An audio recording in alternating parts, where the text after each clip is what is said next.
अस्सलाम वालेकुम दोस्तों, बताना ये है कि कुछ अपडेट्स चल रही है जो कि फाइनल एग्जिट लगने के बाद हम दूसरे कफील के पास में कफाला कर सकते हैं। डोमेस्टिक वर्कर्स की बात कर रहा हूँ, जो कि ड्राइवर वगैरह में जो होते हैं।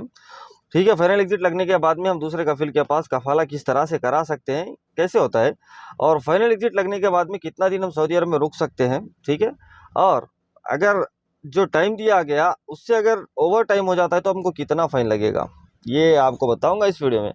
फाइनल एग्जिट लगने के बाद दोस्तों कफाला हो सकता है, लेकिन उससे पहले आपको जो आपका पुराना वाला कफील होता है उससे फाइनल एग्जिट को कैंसिल करवाना पड़ेगा।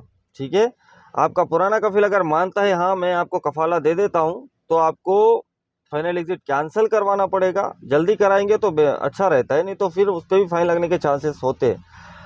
फाइनल एग्जिट कैंसिल हो जाएगा, उसके बाद आपका कफील अगर आपको कफाला देने के लिए तैयार है तो आपका कफाला भी हो जाएगा। लेकिन पुराने कफील को बोले बिना कफाला होना ये पॉसिबल नहीं है। हाँ हाँ, ये कफाला किस तरह से हो सकता है, आप फाइनल एग्जिट नहीं लगाए हैं, आपका जो पुराना कफील है वो आपको सैलरी नहीं दे रहा है, तो आप लेबर कोर्ट में जा करके वहाँ केस करेंगे। तो वो केस अगर आपके तरफ आता है तो भैया वहाँ से आपका कफाला होने के चांसेस है इस तरह से। लेकिन फाइनल एग्जिट लगने के बाद में कफाला होना ये पॉसिबल नहीं है। ठीक है, और एक बात, फाइनल एग्जिट लगने के बाद हम लोग यहाँ सिर्फ 60 दिन रुक सकते हैं। 60 दिन से एक दिन भी अगर बढ़ जाएगा तो हमको फाइनल एग्जिट का 1000 रियाल मुखालफा लगेगा।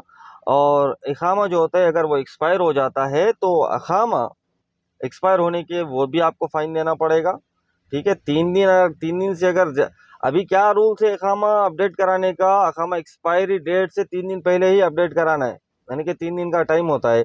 अखामा एक्सपायर होके अगर एक दिन भी बढ़ गया तो आपको 500 रियाल का फाइन लगेगा।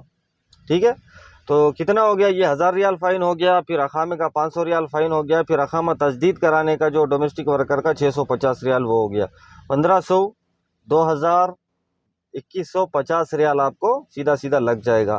ठीक है, अगर फाइनल एग्जिट लगा है सऊदी अरब में तो फाइनल एग्जिट चले जाओ, जाते टाइम दूसरा वीज़ा लेकर के जाओ, इंडिया जाओ, 4 दिन 5 दिन 1 महीना 2 महीना फैमिली के साथ आराम से रुको, उसके बाद फिर वापस आओ।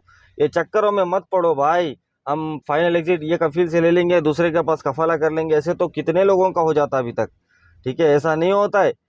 अलग अलग रूल्स, अलग अलग निज़ाम से भैया हर छोटी छोटी बात के लिए फ़ाइन लगता है। यहाँ पे ये बोलने का मकसद और मतलब यही है कि भैया अपना पैसा बर्बाद नहीं करो, आपको जाके आने में भी उतना ही खर्चा लगेगा, यहाँ पर रहने में भी उतना खर्चा लगेगा। क्योंकि आपका जब कफील कफाला देने के लिए रेडी हो जाता है तो वो आपको गवर्नमेंट को 2000 रियाल पे करना पड़ेगा। 2000 रियाल का कितना हो रहा है, फिर आपका कफील भी आपसे पूछेगा कि मेरे को भी 2000 रियाल चाहिए वीज़ा का, तो दो दो 4000 रियाल हो जाता है।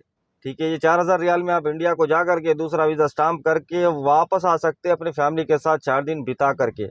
क्या बोलते हो इस बात पे आप लोग, कमेंट करके ज़रूर बताइए। थैंक